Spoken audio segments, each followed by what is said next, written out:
Vous allez réussir ça bien. Un père a sorti que la bakoko na eloi. On dit que bino boko tongate, boko sale lobo malamu te bino boko vanda kaka na banda ko batu muso basali ni batonga.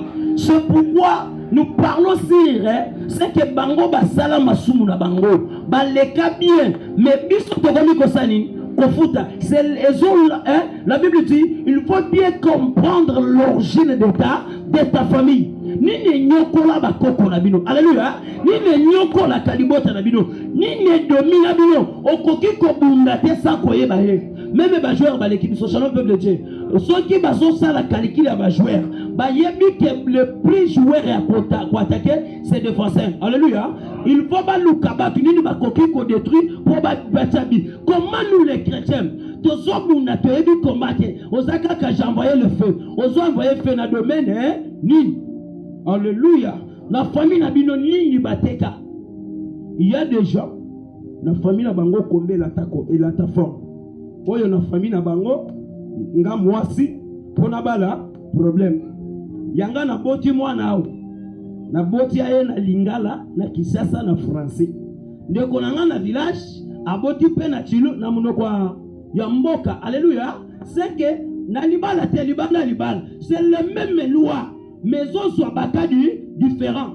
Oyo pe mobali a cause de musala ya musala beleza 50,000 na Kisasa 50,000 ça non peut le dire.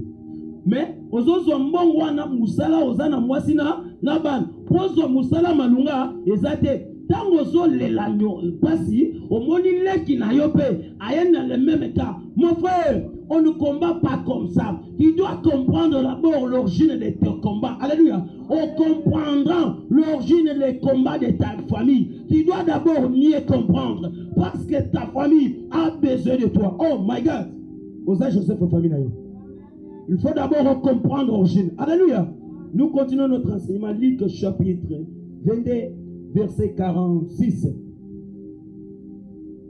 Pour mieux combattre, il faut comprendre l'origine de quoi? De ta famille. Alléluia. Luc chapitre 22, 46. Jésus. J'ai lu la parole de Dieu dans le livre de Luc, le chapitre 22, le verset 46. Je lis au nom de Jésus-Christ. Et il leur dit, pourquoi dormez-vous? Levez-vous et priez, afin que vous ne tombiez pas en tentation. Comme il parlait encore, voici une foule arrivant, et celui qui acclame les rois. Maintenant, la côté n'a pas explication. Le dernier contexte dit qui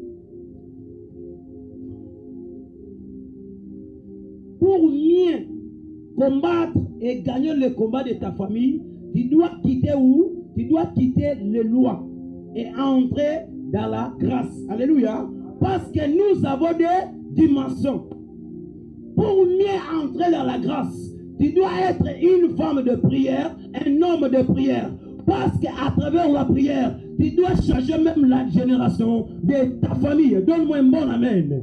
Au point que peut s'en amène. Jean chapitre 1er, verset 17. C'est le dernier passage. La Bible dit, Moïse a la loi, mais Jésus-Christ a venu avec la grâce et la vérité. La vérité que je te présente ce soir, ce n'est pas mon Père, ce n'est pas d'autres personnes, c'est le Seigneur Jésus-Christ.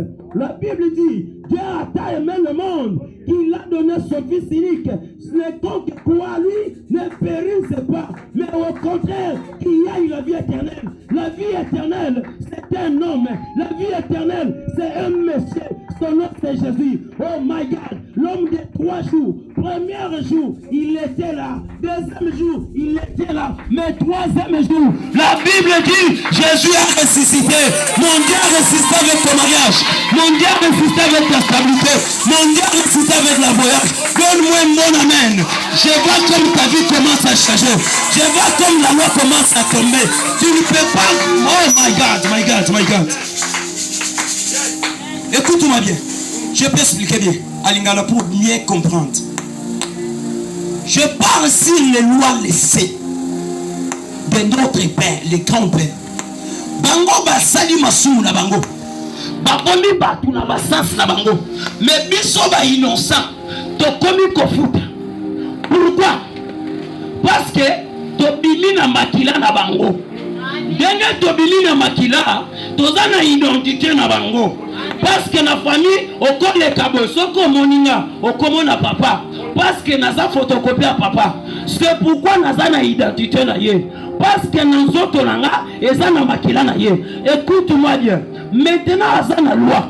Na famille na bango bako balate bako bongate et puis ye na musoba na bango basalaki bakisi na bango mboka po babonga babala babenga batoko kufa me bakufa menga na kono nyokwama. Oh my God, nazalaki na lo familial nazamu tekete nazamu yazite nazamu lubate nazamu kongote nasina bini na makila parce que je vois le sang qui est plus que le sang de Abel.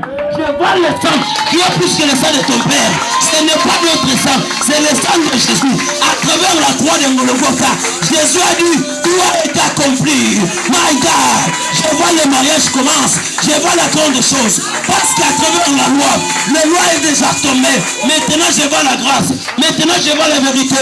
La Bible dit, celui qui compte croit moi, ne périsse point. Oh my God, au contraire, qu'il y a la vie éternelle. La vie éternelle, c'est la vérité. La vérité que je te parle, ce n'est pas ton père, c'est le Seigneur Jésus-Christ.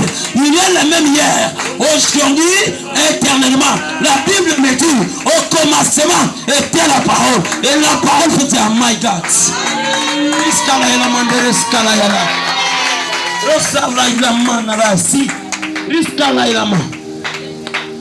Tu n'es pas condamné.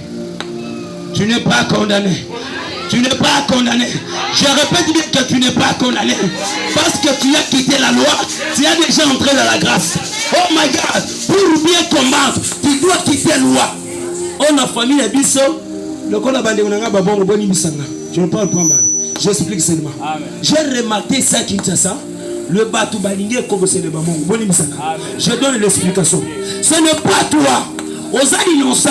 Et ça loi la famille. Même maintenant aux amongo ta. Tu n'as pas bien compris. Alléluia. Maintenant tu n'es pas mongo. Maintenant tu es un enfant de Dieu. Parce que tu as déjà quitté les lois de ta famille. Parce que la Bible est le Sangabo. Dans le côté de Jésus, au commun nouvelle créative, le sang de Balou est déjà tombé. Le sang de Bamon est déjà tombé. Maintenant il y a le sang. Oh mon Dieu, mon roi, donne-moi une bonne affaire. Je vois un sang, je vois le sang. Quel est le sang? Je suis Kunana Golgotha. Bazobete basete. Bumongo kwei. Babeti sete. Bulube kwei. Babeti sete. Muteka kwei. Babeti sete. Oh my God. Makine bili. Babi misi komba pa merci. Donne-moi un bon amen. Babeti boy. Comment Moïse. Babeti boy. Babi misi ngai. Nazana luate. Nazana luate. Je vis par la grâce. Je vis par la grâce. My God. Je n'aime pas de la loi. Rani. Obalo bakato bala kate. Wane pas la vie. Mais tant au côté. Tu es déjà devenu nouvelle créative en Jésus-Christ. Parce que notre Dieu, c'est la vérité. C'est la vérité. Oh my God. Tu ne tomberas jamais. Non, tu ne te laisses cet enfant. Il a besoin de bénéficier quelle grâce maintenant. Même si la famille a bien dominé, tu dois monter. Tu dois te marier. Et puis comme je t'impose la main comme ça, tu dois go kokoba. Maladie au Bimisambon, la famille de Bénézarete. Tu seras la tête. Je réclame comme un prophète. Sois un victoire. Et je reviens la bâtisse histoire à l'eau qu'on a marié.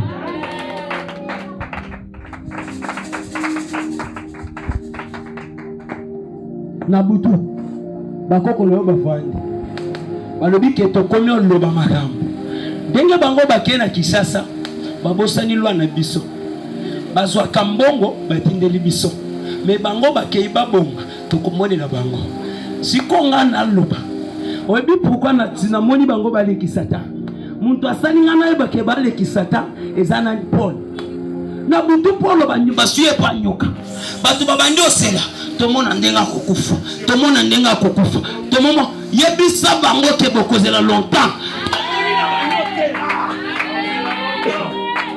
Yebisa bango ke bakozela longtemps. à côté de l'église, toi, on a tout le monde à Kobala. Et puis, bon, mon aval. Et puis, bon, mon aval. Je vois. Cette année, je vois 4 mariages dans cette église. Si tu révis, c'est pour toi. Je vois 4 mariages dans cette église. Et puis, je vois déjà 2 femmes. Bah, comme la catégorie. Yo, ma soeur, Rosa, déjà dans la relation. Qui est dans la relation, ça, donne-moi un bon ami. Est-ce qu'on coupe 2 femmes? Donne-moi un bon ami. Et puis, quand on a la terre, dans mon église de Boété, dans mon église, on a formé mon sous. Mon esprit me dit, dans mon église, il faut le tirer. Tant que je demande le Saint-Esprit, à ce moment que l'église est cause à l'église, différent. Bribano Mobimba. My God. Je vois des mariages, je vois des visitations, je vois des voyages même. My God. Je vois des voyages sur nous. Crois-moi, tu vas voyager cette année. Crois-moi, cette année, tu vas te marier. Crois-moi, cette année, ta vie va changer. Crois-moi, cette année, c'est l'année de miracle. C'est l'année de changement. My God. Tu connais quoi? Au lala la jeune en pambade. Au côté de la retraite en pambade. Au moni biso to bonga na ba retraite pesa nga vena bien au moni bien na mi maboy na gengas biso bi mabotes yeso sokola na atoza sanité za masokola au boyi ba pesa nga mene pas Joseph va faire du sangabo alobi que Joseph était bon, ce n'est pas Saint-Esprit bon naturellement atoza na beauté des ambaza la canadouche à condition na douche à sokolio à pesa le ah, my God. Biso ba logote biso ba fastball. Et le go mi fait. Ce qui te dans la basalité et beba. Chérie, je t'aime, oui. Parce que cet esprit a sokoli. Zamba sokola nga ser moko. Tango zobi moko de la mbele bina. My God. Donne-moi un bon amen. Zamba sokola nga ser moko. Oh my God, mon Dieu te visite. Les chaînes de famille vont tourner. Au moni, tout ça n'a débarqué. Tu n'as pas débarqué. Je pense qu'il débarque. Tant on a l'oba débarque, la moni débarque. Au moni souci n'a ni moyen de s'occuper de la boîte. Aux ana boîte. La moni boîte à Jonas. Na quoi boîte à boîte à Jonas. Parce que ceux qui n'ont continué boîte à Jonas, ils ont un risque. Les boîtes à Jonas, les amis, ça m'a lié. Obimi na vie à pakatu. Obimi na vie à comme la quit. Obimi vie l'ambiance. Tika na ebiso magambo mususu. Ndeko. To sala na birote. Et to sala libak là, ya ba patron. Pona kombo Yesu. Zambo akol le côté à positionner yo. Zambo akol le côté à tuer place famille comme mérité. Tika ko limiter Zambe. Oh my God, je te dis frère, ko limiter Zambe te. Ba limiter ta famille Zambe te. Au cause de la valeur de la famille, mais dans le côté de la boîte, ils sont restés chargés. Il y a Numba, aux alliés sous Numba, il est devenu créateur. Oh my God. Oh my God, tu n'as pas compris. Je répète bien. Au moins du boîte, il y a Jonas. Et sa boîte, il y a Batou Basson, Bafanda, dans la boîte de nous. Parce qu'à quoi il risque à vivre dans sa ligne, à Koufi. Mais on a côté boîte à Jésus. Malgré Jésus à l'ali, ce n'est pas qu'à cause de la terre. Oh my God. C'est pour fort. Le la mouka. C'est qu'à l'on va te tempête, arrête-toi. Tempête, arrête-toi. Le célibat, arrête-toi. Oh my God. Yam n'a ajouté 3e bar. Oh my God. Comment babar que soya? Si qu'on a un babar qui a Simon Pierre, il y avait 2 barques, non? Voici à Vandi, on est logoté. Mais oh, il y a une chance, il y a Sassani à côté. Abandi côté. Dans ma soteya, moninga linga keke na lobite na yo gata liloba. Balinga ba keina moki. Ba koti baba, mais yo tikali na boatu. Boatu pimi na kabateza ya mokili. Mais boatu ya Yesu ubi mapamba te. Kolongo na mateya, ezana dom préparer my God. Kolongo la prédication dans le zamba bommelio. Après cette prédication, tu dois trouver une nouvelle vie. Oh my God. Après cette prédication, tu dois changer ta vie. Ne limite pas Dieu. Yesu ate ya silisi azemsema Simon Pierre, jette tes filets. Alors dis par ta parole, je jetterai le filet. Par ta ta parole, je jetterai le filet. Moïse n'a pas échoué le but, mais par ta parole, je bâtirai le. Oh my God, par ta parole, fiançailles les dossiers de bâti, mais par ta parole, tu dois te marier. Par ta parole, tu réussiras. Oh my God, contrat du monsieur estima quitté, mais par sa parole, il y a malheur de réussir. Oh my God, et puis fiançailles, il y a malheur de me mener à mariage ici. Donne-moi un bon amen. Cet espace au conférence du Sabino. Parce que ça bénédiction dans ma reprendre en public. Il faut que les gens soient en public. Shalom peut le dire. Bon, mon c'est rôle. Ta vie, ça doit être coquille. Donne-moi un bon amen. Je vois un panier dans la main de quelqu'un. Le Saint-Esprit me dit, ceux qui va relation est simaté, il y a malheur au simba. Parce que je vois la main d'une femme. My God, assumez le beau bazo chata na panier. Zamba samoni le beau konaï na panier. Ah my God, my God, my God. Et puis quand il m'a dit j'ai un vrai prophète. Na moni to bandeli ao. Fredo te bandeli ao. Ah, na suki na lo ba sisi. Pourquoi on a na kati. Kala, je dis ça bango te poser la longtemps. Bakolo ba kozandumba me ba poser la longtemps. O bala na bien. C'est na yé na bien, na wani na bien, na meni na bien. Parce que tu vois quelqu'un au ciel. C'est le Dieu du monde, c'est le Dieu qui s'amuse, le Dieu du miracle, le Dieu qui opère. Oh, reste là. Oh Seigneur, quelqu'un. Je vois le Saint-Esprit me dit, cette année Dieu va changer l'histoire de cette église. Le première dame que Dieu va visiter, c'est cette dame. Le Saint-Esprit me dit que je l'ai dit. Zamba somo na ye. Le beau qu'on a pagné, mais je ne sais pas pourquoi Dieu parle pour elle. Chaque service des autres, il y a bien à Bassan, il le soutient. Comme il le soutient, je vois des domaines de difficulté. Et ça y est, c'est le combat de sa famille. Domaine en mariage, ce n'est pas facile la famille à domaine. Domaine en stabilité, au cause d'un bon, on me pose à la combat ce problème. Hier et aussi matin. Bon, dans l'église. Ceux qui n'ont pas la communauté de la Ligue de missionnaires n'ayant après ça, parce que la bénédiction est mort. Et quand nous sommes là, elle est ici là. Ma soeur, reste là. Aux Anabarkadiens, reste là. Je vois des portes s'ouvrent. Je vois des grandes portes s'ouvrent. Et puis, Batouba boit quand même les âmes à boire. Batouba sommelao. Ils sont tombés à Kaïmo le côté Babouaka. Zamba positionne à Kabato et Basanga fort. Zamba koki ko positionner yo. Hein? Zamba le côté yo a positionné yo lissus. A façonné yo. Forme Zamba pesa kamutu. Mutu amoki la ko peso for mwana azate. Ti kabalo ba meuzana Zamba. Tant que je déclare, je vois Joseph. Maintenant j'entre en mon thème. Le problème c'est quoi? Le loi ne sépare nos grands-pères. Pour souci, il y a que Bango va vivre bien. Mais toi, tu vas vivre dans la misère. Malgré que tu as misère, parce que tu as qui la misère. Mais les lois dans la Chrisayo, tu as moto. C'est pourquoi Philippe et Nathanaël, tu as prophète. Parce que est-ce que dans Nazareth, et l'eau malam et coquille kobima. C'est que par qu'est-ce que na Moïse et l'eau malam et kobima. Est-ce que na Moïse quand l'église wana et l'eau malam et kobima. Parce que micro c'est la makamo bien kobima. Parce que ce kutani na Jésus. Zamba mona kiyo yo Philippe tango sobonde là. Dieu ta vie, oh my God. Et l'eau malam et sobima na kati na yo. Ba komona nengo sobala. Ba komona nengo sotombama. Ba komona nengo sobonga. Parce que je crois celui que je te prêche. Je crois celui que je te prêche.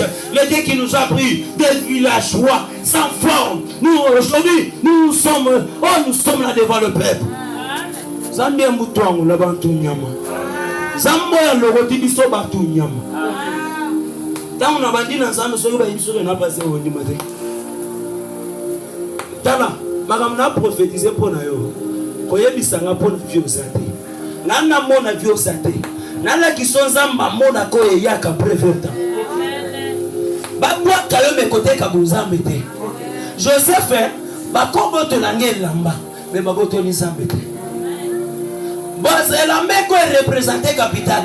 Elambeko est représenté connaissance. Comment donner connaissance? Mais promesse de Zamba, j'ai dit que Simba, à sa tête. Pourquoi comment tu l'as lamba papa? Jida solo bakebo kangaye. Tobo maye. Tomo ne sikando te kosuka. Yemoko jida lobino. Tobo mayete. Tote kaye. Tomo na so. Boninga kibobo manga. Ndenge bobo minga te. Place na so kende. Nako kende kwe pate. Parce que nous sommes ensemble, ayebisa Josué, et si tu connais kama makolo na yo, na compris son possession. Nini nzambi mwenze joa. Na sana ensemble lokotaka. Na sana ensemble pesa kaba tu position. Boto langa libala, me boto linga Yesu te. Boto langa connaissance, me boto linga Yesu te. Boto langa famille, me boto linga Yesu te. Na benga ke molokoti ba bwakami. Na benga ke molokoti ba to bazanga forme. Apesa kaba tu forme. Et puis, nous sommes exagérés quand nous avons parce que nous avons un diplôme. Donc, nous avons un diplôme. Ils ont un bonjour. Comment? Respect. Mais comment? Et ça, spiritualité.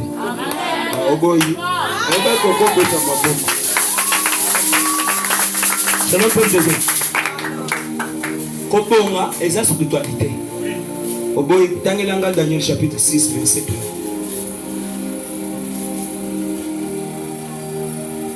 Obongeza spiritualité mtu akosote.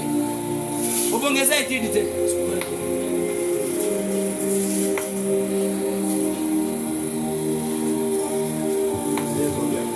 Daniel chapitre 6 verset 2. Nous lisons dans le livre de Daniel, le chapitre 6, le verset 3, je lis la parole de Dieu. Amen. Daniel surpassait le chef et les satrapes parce qu'il avait en lui un esprit supérieur. Est-ce que tu peux l'acclamer? La Bible dit, Daniel a l'équipe bango parce que ça a un esprit supérieur. Esprit wana, et wana kwanga ou l'arrêté. Et wana fufute, et wana ba retraite. Soko boy Daniel mowa pesingambel. La Bible dit, Daniel a manaki au bon 3 fois par jour. Azo fongo la porte. Malgré loi il qui sont tâtés. Malgré ça, na Babylone loi ezalaki. Muto akobonye na zambe mususu te. La famille na bino loi ça. Yo ça muto liboso kokuta loi te, mais tu es un Dieu. Le Dieu là il y a le nom. Le nom c'est l'Éternel. Mon Éternel est où dit dans l'éternité. L'éternité, c'est là veut dire un Dieu asangi debi, asangi souka. C'est que tu es un Dieu capable, c'est que tu es un Dieu qui change. C'est un Dieu qui brise le chêne. C'est un Dieu qui coupe le chêne. C'est un Dieu qui délivre même les coupables. Babouaka yo mais ama bouaka yo ke. Daniel la Babylone, mais ça qui est Dieu. Ça m'a fait ce que tu payes. Je déclare ce soir, mon Dieu te connecte. Mon Dieu te donne l'esprit supérieur. L'esprit qui est plus que l'esprit de ces morts. L'esprit qui peut libérer quelque chose dans ta vie. Tant que je déclare, l'esprit commence à connecter quelqu'un. L'esprit commence à te croire, oh my God. Je déclare, je te donne une pouvoir. Je te donne l'autorité. Ce n'est pas l'autorité de fétiche. C'est l'autorité du Saint-Esprit. C'est l'autorité du Saint-Esprit. Le Saint-Esprit commence à entrer dans la vie d'une personne. Le Saint-Esprit te délivre ce soir. Je libère l'onction grande. Ta vie soit changée. Sois élevé dans ta famille. Recevez l'onction de l'élévation. Recevez l'onction de grandeur. Recevez l'onction au nom de Jésus. Recevez l'onction de grandeur. Recevez l'onction de grandeur. Recevez l'onction de grandeur. Voyez bien,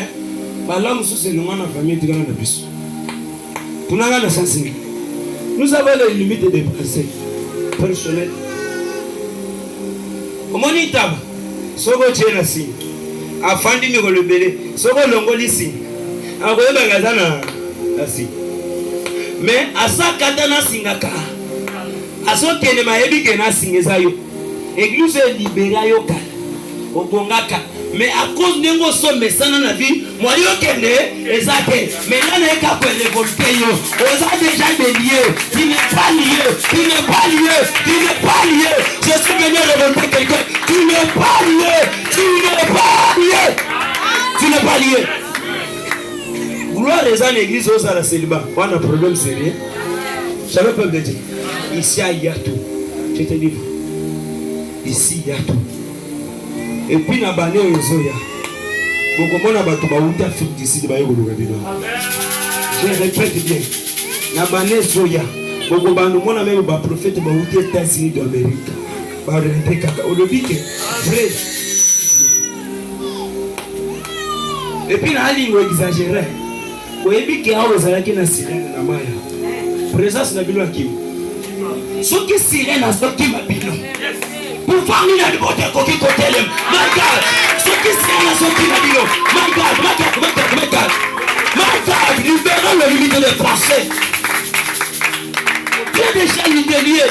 Problème aux gens n'a limite de passé. On a famille du sol. Est-ce que vous avez sous le Congo? Vous avez tu es un enfant de Dieu. Tu es un enfant de Dieu. Abandonne les limites de passé. Tu es déjà libre. À cause du nom de Jésus. Tu n'es pas dans les lois. Tu es déjà entré dans la grâce. Par la grâce de Dieu, je dois me marier. Par la grâce de Dieu, je dois évoluer. Par la grâce de Dieu, je résisterai. Alléluia. Oza oba tubalo bate. Oza balo. Ezana mbututé azana bika suka. Soki za malobité. Bible obé respecter papa na maman. Mais soki exagérer la misano ça. Nazana loi te, nazana grâce.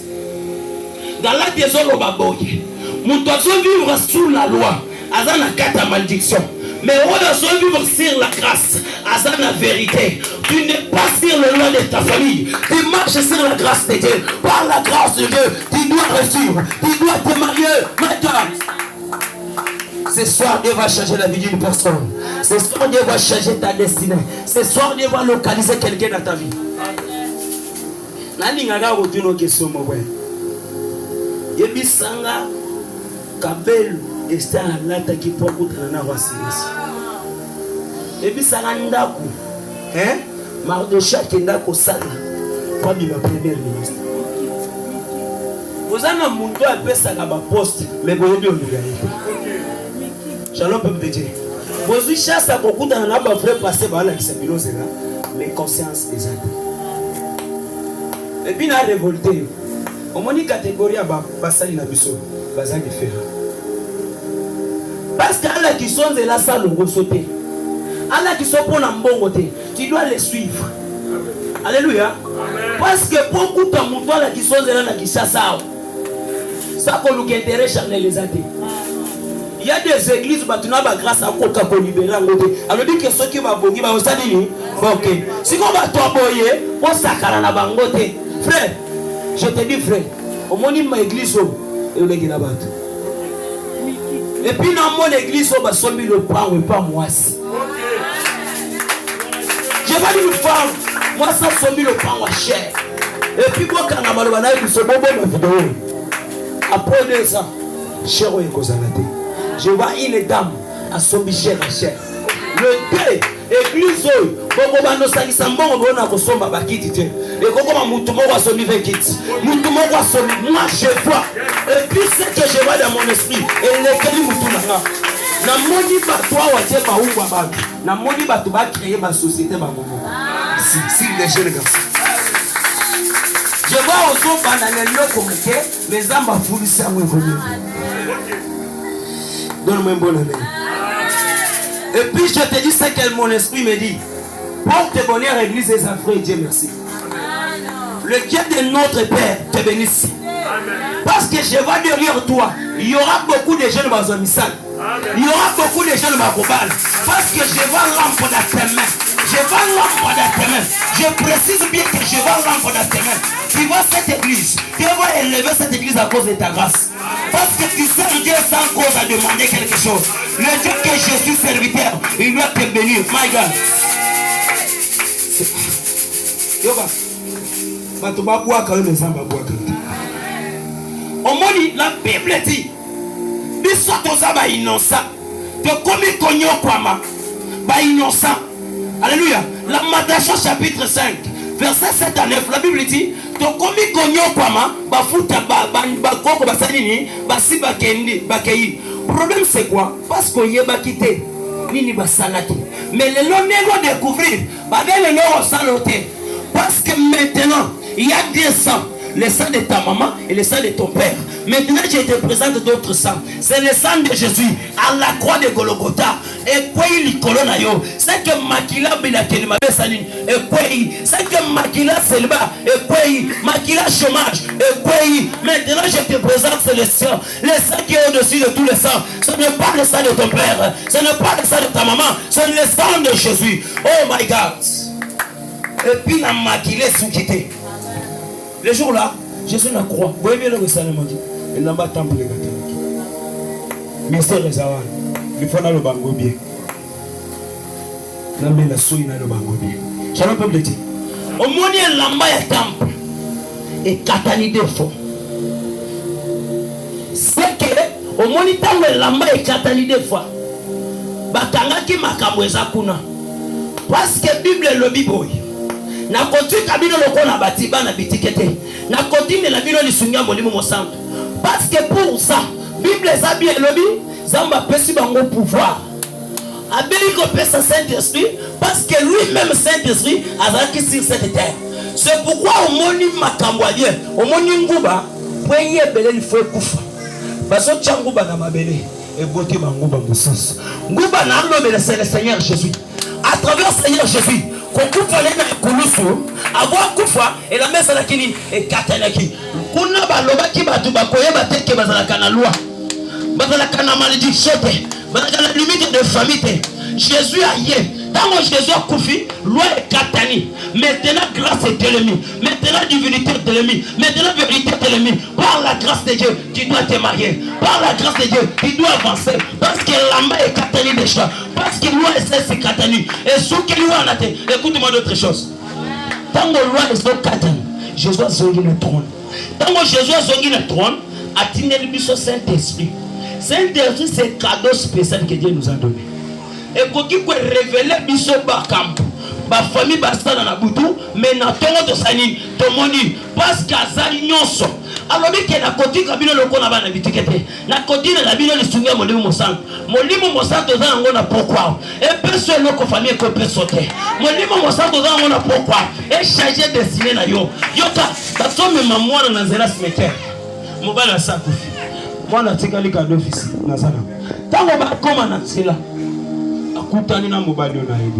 La Bible dit, lève-toi. Ce soir, je déclare dans la vie d'une personne, lève-toi. C'est quoi? Et si quand se bakunda kiyo, on sait quoi? Honoré! Il y a une chose qui bombaki. Même dans la famille, il faut libérer. Tu peux croire. Ça là, on a le bon mot. Le bas colon Yesu. La pourquoi lelo la sokota na libota famille ya bu papa na ngai oyo basimba na yeba te na pourquoi lelo je récupère. Est-ce que tu peux commencer à prier avec moi? Est-ce que tu peux te lever? Banda obeta maboko zo na mukesi koza banda kopeta maboko zo libérer au-dessus banda kopeta maboko ozo sala prière. Commence à récupérer. Est-ce que tu peux déplacer là où tu es? Est-ce que tu peux déplacer? Si tu quittes là, commence à prier là où tu es. Eh, je suis Messie.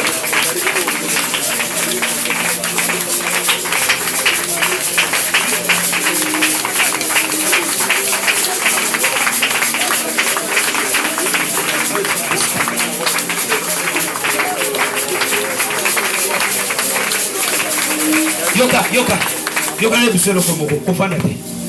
Omoni ni beko batikaki. Balobaki yo balate. Balobaki yo bonga te. Eza mibeko basali ni batikaki.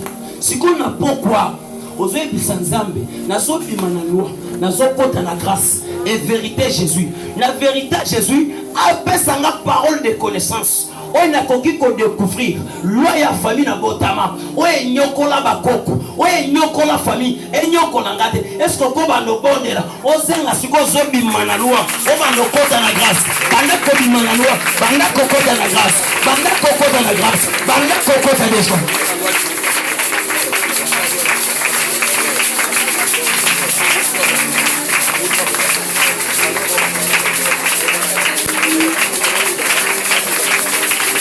Monte de dimension, monte de dimension.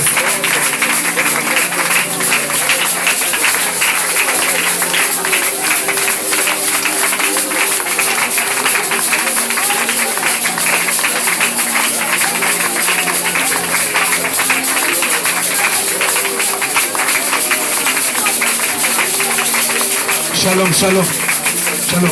Quittez sa musique, quittez sa musique. Voilà. Voilà.